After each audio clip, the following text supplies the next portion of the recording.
Assalamualaikum warahmatullahi wabarakatuh.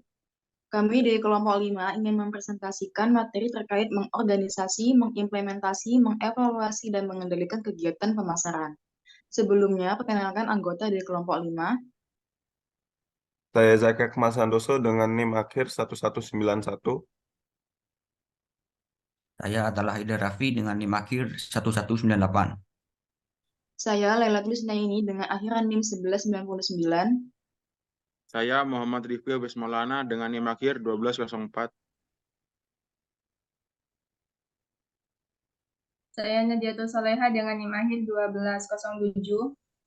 Saya dengan Rayhan Nisan Hidayat dengan NIM belakang 1222. Saya Ronald Santana dengan NIM akhir 1223. Saya Rahmat Yanupuan Gasa dengan NIM akhir 1233. Selanjutnya, selanjutnya untuk materi pertama akan dijelaskan oleh rekan saya.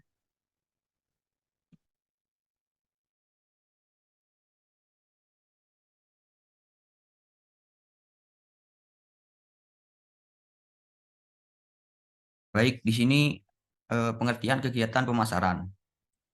Pemasaran sendiri adalah proses dalam menciptakan, menawarkan, dan mempertukarkan produk yang bernilai kepada pihak lain untuk mendapatkan apa yang dibutuhkan atau diinginkan.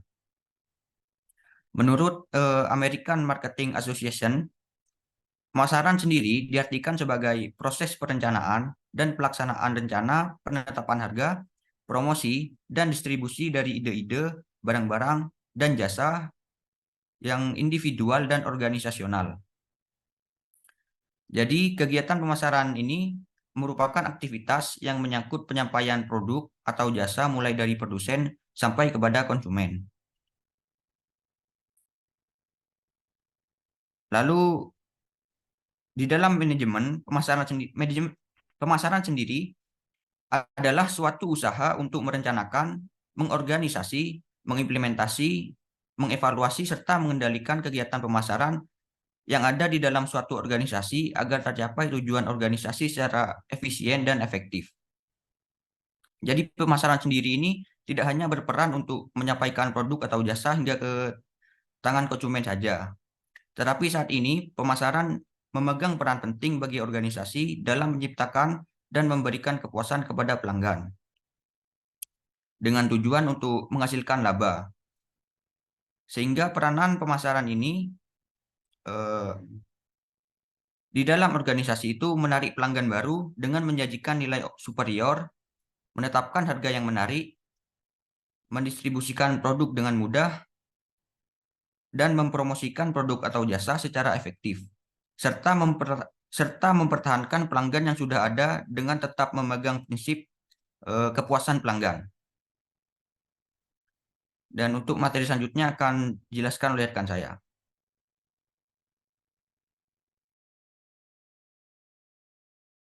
Selanjutnya saya akan menjelaskan tentang proses masuknya pemasaran ke dalam kegiatan manajemen.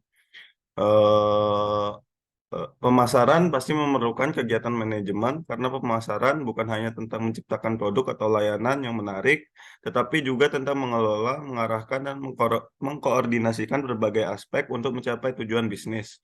Oleh sebab itu, pemasaran perlu masuk ke dalam kegiatan manajemen. Yang pertama, di sini ada perencanaan. Manajemen membantu dalam perumusan strategi pemasaran yang efektif.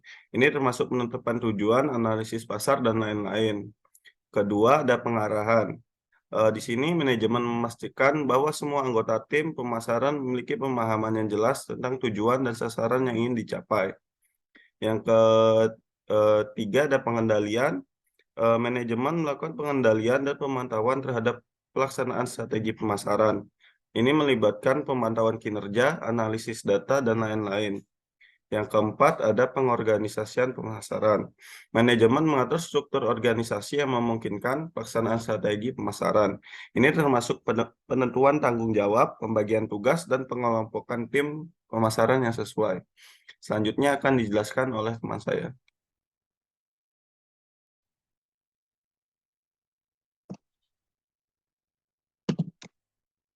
Nah, selanjutnya di sini ada pengorganisasian kegiatan pemasaran.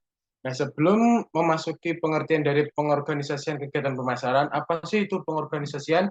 Nah, pengorganisasian sendiri itu adalah proses membagi kerja ke dalam komponen-komponen yang dapat dikelola dan mengorganisasikan hasil-hasil agar tercapai tujuan. Organisasi adalah kumpulan orang dalam pembagian kerja yang bekerja bersama untuk mencapai tujuan bersama. Nah, pengorganisasian kegiatan pemasaran yaitu proses menciptakan hubungan antara fungsi personalia dan faktor fisik atau sarana agar kegiatan pemasaran yang harus dilaksanakan bisa mencapai tujuan yang benar, seperti meliputi pembagian kerja, wewenang, tanggung jawab, dan pelaporan kerja. Nah, selanjutnya di sini ada tujuan pengorganisasian pemasaran. Tujuannya itu adalah agar setiap orang di dalam organisasi bertanggung jawab dalam melaksanakan kegiatan pemasaran yang telah dibebankan kepadanya, sehingga tidak overlapping pekerjaannya. Selanjutnya akan dijelaskan oleh rekan saya.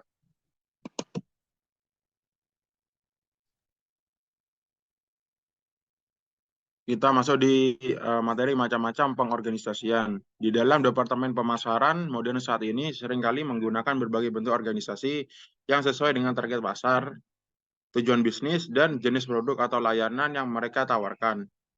Jadi, ini beberapa bentuk umum yang digunakan dalam Departemen Pemasaran modern saat ini. Yang pertama itu organisasi fungsional. Organisasi ini adalah jenis organisasi yang di mana departemen diorganisasikan menurut fungsi spesifiknya, seperti periklanan, penjualan, promosi, riset pasar, dan manajemen merek. Setiap departemen mempunyai sikap fokus dalam menjalankan tugasnya. Yang kedua, organisasi geografis. Dalam organisasi geografis, departemen dikelompokkan berdasarkan lokasi geografis seperti negara, wilayah, atau kota. Setiap kali pemasaran diadakan, pemasaran difokuskan pada pasar lokal di wilayah yang dituju. Yang ketiga, organisasi manajemen produk. Suatu pendekatan yang meningkatkan fokus departemen pada produk atau produk tertentu. Setiap produk memiliki manajer yang berkomitmen penuh terhadap kesuksesan, pertumbuhan, dan pemasaran produk itu sendiri. Struktur organisasi yang bergantung pada strategi bisnis perusahaan, sumber daya yang tersedia, jumlah uang, dan pertumbuhan industri pemasaran. Untuk mencapai tingkat efisiensi dan efektivitas tertinggi, banyak bisnis atau perusahaan yang menggunakan berbagai jenis struktur organisasi. Next. Selanjutnya, struktur organisasi pemasaran. Struktur organisasi menunjukkan adanya pembagian kerja, fungsi, atau kegiatan yang berbeda-beda antara satu divisi dengan divisi lainnya, serta menunjukkan adanya spesialisasi pekerjaan dalam suatu perusahaan dengan job desk masing-masing, dengan struktur organisasi pemasaran yang terlihat pada gambar. Yang pertama yang di atas sendiri adalah general manager. Lalu, karena kita membahas tentang pemasaran, kita masuk ke manajer pemasaran. Manajer pemasaran membawahi manajemen administrasi perusahaan, manajer promosi, manajer penjualan, manajer riset pemasaran, manajer produk baru. Nah, yang pertama itu akan ada general manager, di mana seorang eksekutif senior yang bekerja pada suatu perusahaan, organisasi, atau organisasi yang mempunyai wewenang penuh untuk mengawasi seluruh operasional bisnis perusahaan, organisasi, atau unit yang bersangkutan. Tanggung jawab manajer umum mungkin berbeda-beda tergantung pada industri, ukuran perusahaan, dan struktur organisasi. Selanjutnya yang di bawahnya kita masuk di manajer pemasaran. Seorang profesional yang bekerja untuk sebuah organisasi yang berambisi dalam mengembangkan, menerapkan, dan mengevaluasi strategi pemasaran dengan tujuan mempromosikan produk atau layanan perusahaan dan mencapai tujuan pemasaran yang ditargetkan. Pentingnya seorang manajer pemasaran yang baik dalam membantu bisnis mencapai keberhasilan dalam pasar. Lalu di bawahnya manajer pemasaran itu yang pertama ada manajer administrasi perusahaan. Seorang profesional yang bertanggung jawab terhadap berbagai aspek operasional dan administrasi bisnis. Tujuan utamanya yakni untuk memastikan bahwa setiap operasi berjalan lancar dan efisien, sehingga perusahaan dapat mencapai tujuan bisnisnya. Lalu yang kedua ada manajemen promosi. Seorang ahli di bidang hubungan masyarakat yang memiliki fokus pada pengembangan, penerapan, dan pengelolaan berbagai kampanye promosi dan periklanan untuk mempromosikan barang, jasa, atau merek perusahaan tertentu. Untuk membangun kesadaran merek, meningkatkan penjualan, dan mencapai tujuan pemasaran ditetapkan. Penting bagi seorang manajer pemasaran untuk mempertimbangkan faktor-faktor ini. Lalu yang ketiga ada manajer penjualan. Seorang profesional dalam suatu organisasi yang teguh dalam mengembangkan dan memelihara tim penjualan serta pencapaian tujuan penjualan yang telah mereka tetapkan. Pentingnya seorang manajer penjualan memeriksa reputasi perusahaan dan memastikan bahwa barang atau jasa yang dijual di pasar. Lalu yang keempat ada manajer riset pemasaran. Jadi seorang profesional yang yang ahli di bidangnya, yakni di bidang pemasaran dengan fokus pada perencanaan, pelaksanaan, dan evaluasi proyek riset pasar. Nah, tujuan manajer riset pemasaran sendiri ini adalah untuk memahami pasar, pelanggan, dan penjual secara lebih menyeluruh. Dengan hasil alat ini digunakan untuk mendukung pengembangan proposal pemasaran yang terupdate. Lalu yang terakhir ada manajer produk baru. Seorang profesional yang sangat memperhatikan detail ketika menjelaskan budaya pengembangan produk baru di dalam perusahaan. Kegembiraan dan antusiasme mereka berhubungan langsung dengan pengembangan produk, layanan, dan teknologi baru dari awal hingga akhir. Selanjutnya, materi pengimplementasian kegiatan pemasaran akan dijelaskan oleh rekan saya.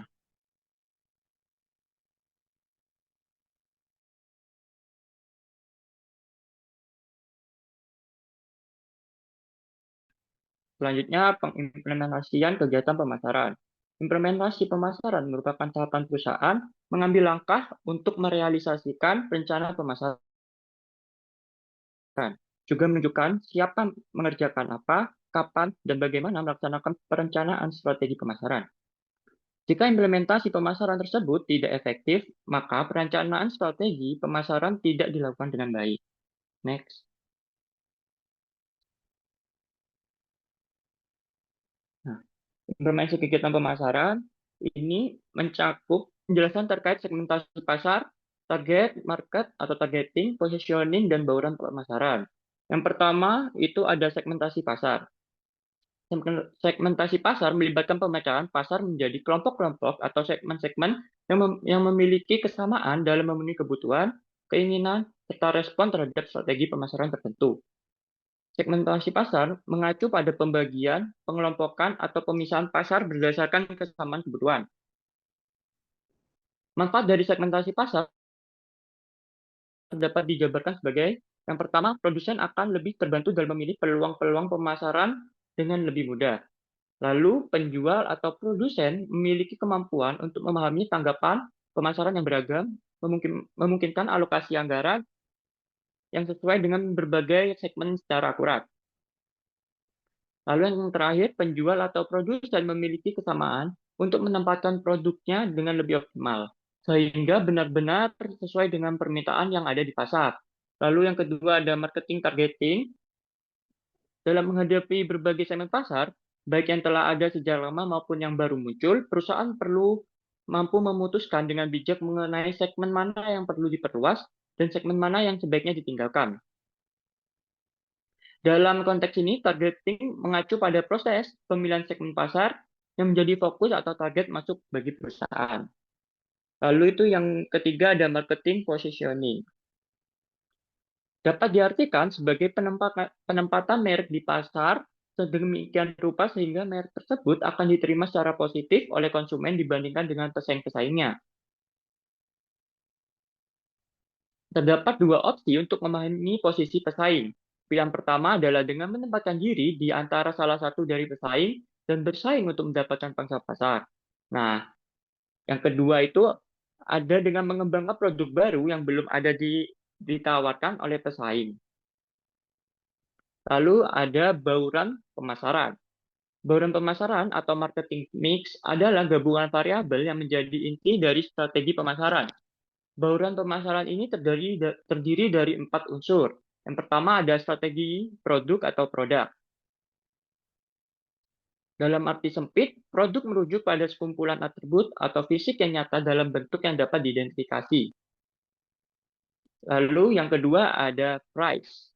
Penentuan harga penting bagi setiap perusahaan karena mempengaruhi laba dan keberlanjutan produksi. Harga adalah jumlah uang yang diperlukan untuk mendapatkan suatu produk.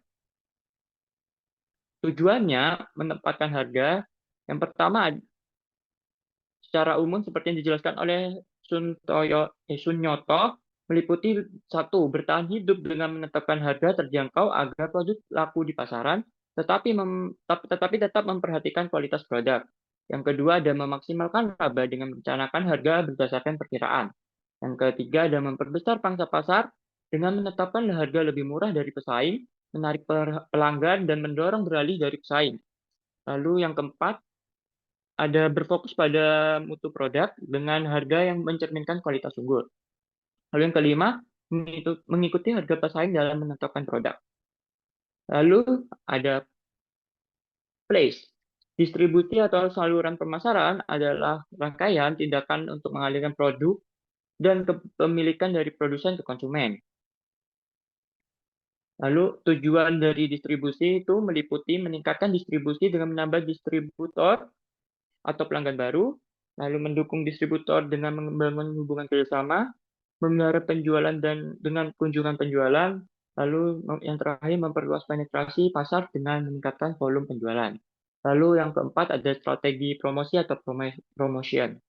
Promosi adalah aktivitas untuk mempromosikan produk, memengkarui, membujuk, dan mengingatkan pasar target tentang perusahaan dan produknya untuk mendorong pembelian dan loyalitas. Terdapat 4 unsur dalam bauran promosi. Yang pertama ada periklanan, menggunakan media untuk merangsang pembelian. Lalu yang kedua ada penjualan tatap muka atau personal selling, dilakukan oleh penjual langsung berhadapan dengan calon konsumen. Lalu ada publisitas atau promosi untuk menarik perhatian calon konsumen melalui pameran, acara sosial, dan komunikasi perusahaan. Lalu yang terakhir ada promosi penjualan atau sales promotion, melibatkan sampel produk, potongan harga, penawaran uang kembali, dan lain-lain. Next.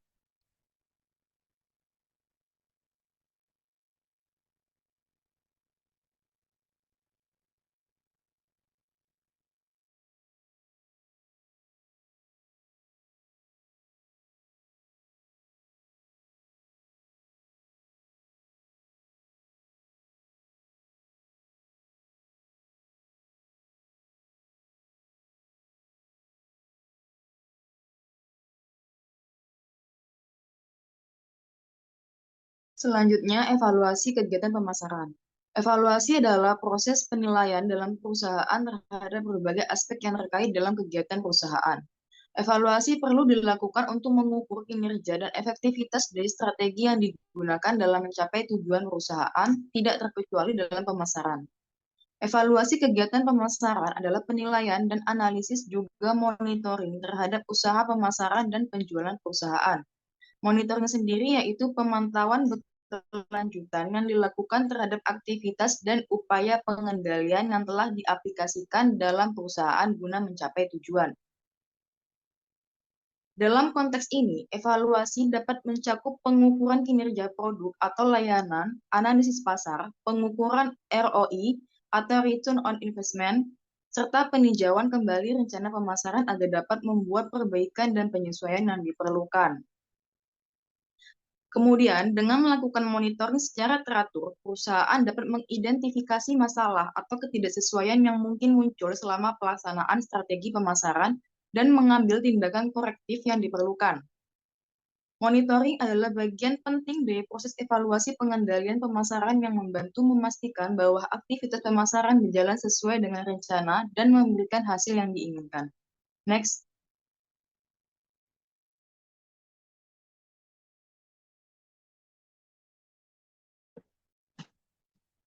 Baik, selanjutnya pengendalian kegiatan pemasaran.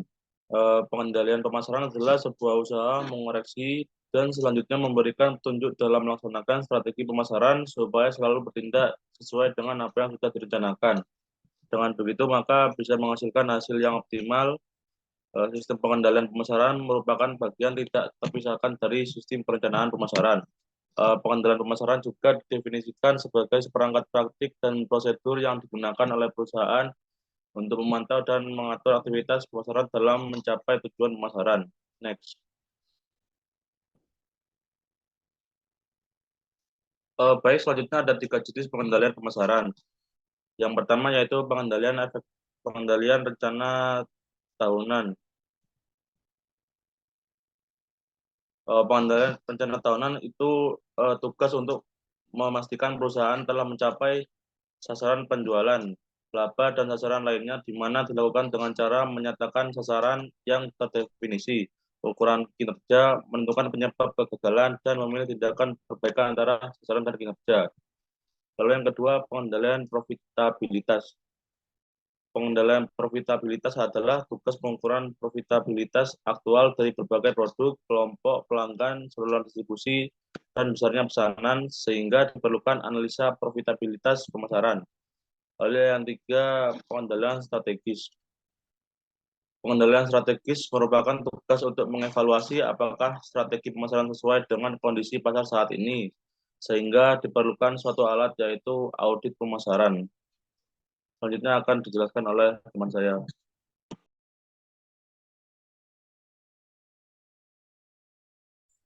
Baik, selanjutnya yaitu ruang lingkup pengendalian pemasaran. Terdapat 4 aspek utama yang mencakup ruang lingkup pengendalian pemasaran, yakni yang pertama, pengendalian efektivitas program pemasaran. Ini dilaksanakan secara berkala atau periodik untuk mengevaluasi efektivitas rencana yang telah dibuat. Tujuan pengendalian ini yakni untuk mengetahui apakah sasaran yang telah ditetapkan dapat efektif. Hal ini melibatkan analisis berbagai indikator seperti penjualan, pangsa pasar, rasio penjualan, dan biaya, serta aspek keuangan lainnya.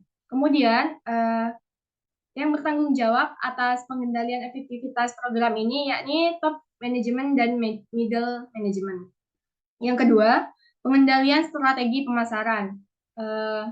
Pengendalian strategi ini memastikan bahwa tujuan strategi dan sistem pemasaran perusahaan selaras dengan lingkungan pemasaran saat ini dan di masa depan.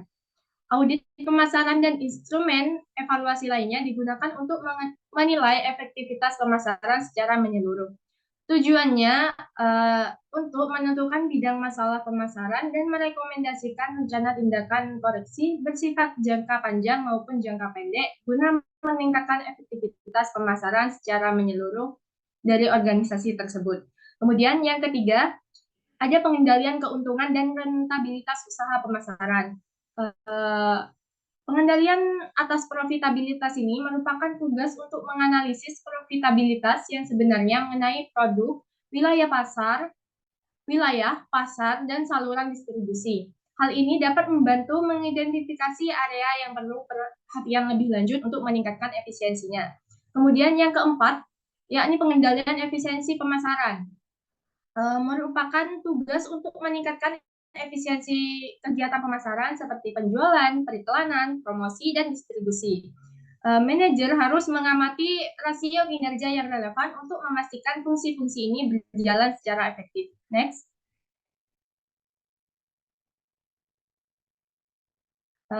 Materi yang terakhir yakni sistem pengendalian pemasaran. Pada dasarnya terdapat 2 sistem pengendalian, yakni pengendalian terbuka atau open system dan pengendalian tertutup atau closed system. Dalam sistem pengendalian terbuka, semua petugas pemasaran mempunyai wewenang yang terbatas. Semua masalah yang dihadapi dapat dilaporkan dulu pada atasan, kemudian atasan yang mengambil keputusannya. Oleh karena itu, semua keputusan harus diketahui oleh atasannya. Sedangkan dalam sistem pengendalian tertutup, semua petugas di bidang pemasaran diberikan wewenang untuk memutuskan sesuai dengan petunjuk atau arahan dari atasan masing-masing. Tenaga pemasaran diharapkan mampu mengatasi masalahnya sendiri sebelum melaporkan kepada atasannya. Kemudian terdapat 6 langkah dalam sistem pengendalian pemasaran sebagai berikut. Yang pertama, menentukan apa yang dikendalikan, yakni mengidentifikasi aspek pemasaran yang akan diawasi dan dikendalikan. Kemudian yang kedua ada menetapkan standar yang akan digunakan sebagai acuan untuk menilai kinerja pemasaran. Kemudian yang ketiga ada mengukur kinerja aktual berdasarkan standar yang telah ditetapkan sebelumnya. Yang keempat, membandingkan kinerja dengan standar yang telah ditetapkan. Kemudian yang kelima, Ada menentukan alasan penyimpangan kinerja dari standar dan mencari alasan di balik penyimpangan tersebut.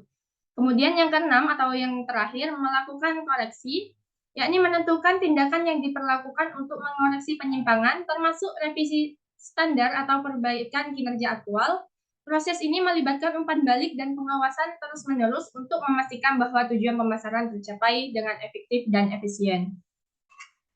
Selanjutnya saya serahkan kepada moderator. Sekian presentasi dari kelompok kami, kurang lebihnya mohon maaf. Assalamualaikum warahmatullahi wabarakatuh.